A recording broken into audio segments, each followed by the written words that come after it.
Imaginez que vous puissiez prédire le moment précis où la petite cuillère en inox que vous tordez machinalement lors du café va se rompre. Imaginez que l'on puisse savoir à l'avance combien de torsions elle peut supporter avant de casser. À l'IRT Saint-Exupéry, on y travaille grâce à la complémentarité entre les méthodes expérimentales et les outils de modélisation numérique. La microtomographie X permet de visualiser en 3D la structure interne des matériaux sans les détruire et offre une description complète de la morphologie des défauts, notamment grâce à l'utilisation d'outils de traitement des images avancés. Pour améliorer notre compréhension des mécanismes d'endommagement des matériaux sous contrainte, notre dispositif d'essai in situ, spécialement conçu pour nous par la société grenobloise Novitum, nous permet de réaliser à la fois des essais en traction ou en compression lors de l'enregistrement des images 3D.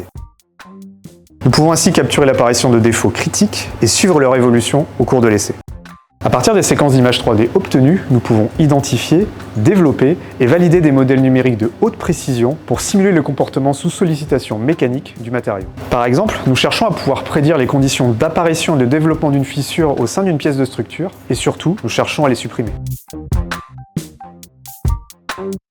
Le projet ductile s'inscrit dans cette démarche. Il ambitionne de prédire les phénomènes de déchirure ductile dans les pièces de structure avion. À l'image de notre petite cuillère, les pièces de structure avion subissent des contraintes fortes lors des phases de décollage, d'atterrissage ou en vol. Pour répondre aux objectifs de décarbonation, une des solutions consiste en la diminution des épaisseurs de voilure et donc des pièces de jonction voilure-fuselage. Il s'agirait qu'elles ne finissent pas comme notre petite cuillère. Grâce à la cellule in situ, nous pouvons quantifier les phénomènes de déchirure ductile qui ont lieu durant les essais mécaniques pour ensuite modéliser le comportement matériaux. Cela nous permet ensuite d'augmenter le degré de certitude de nos modélisations. Si vous aussi, vous souhaitez mieux comprendre et prédire l'endommagement de vos matériaux, alors contactez-nous.